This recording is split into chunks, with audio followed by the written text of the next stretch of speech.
So unfortunately, there seems to be a need for me to make a very short video that a child could understand as to why the earth can't be flat. All right, so we all know that all objects have a center of gravity. Everything has a center of gravity. We see this all the time.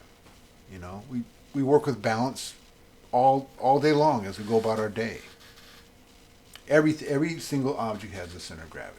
All right, but I'll give you an example. This last month, a couple of months ago, actually, I was in China and I was sitting in the back of a taxi cab and I saw this little motor scooter drive by, and I was impressed by the fact that it had this immense load on the back of the motor scooter. It was this, it was a giant white cube all bundled up, and it was huge.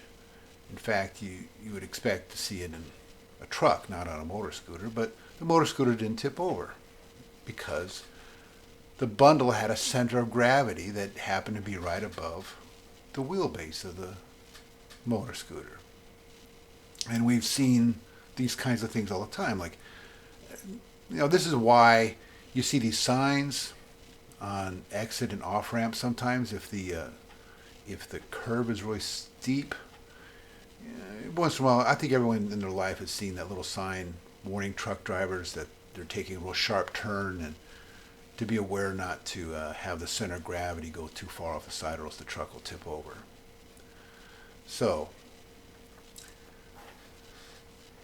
if all objects have that, the Earth would have that. There wouldn't be something magic about a flat Earth.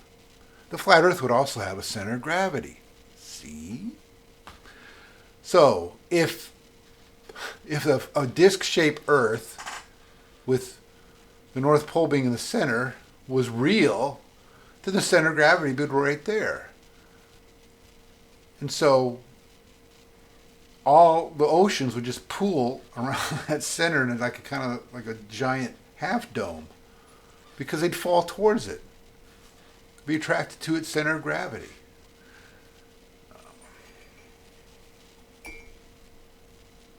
I don't know.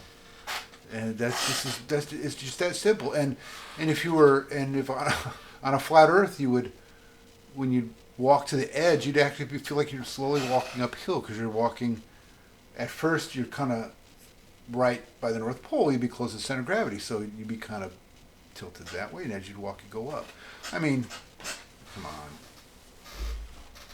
We live every day with Newtonian physics, and everything has a center of gravity. Everything works because we understand the laws of gravity, and our whole world depends on it. But anyway, that's a short explanation that a child could understand, and it's just a little bit over 3 minutes long.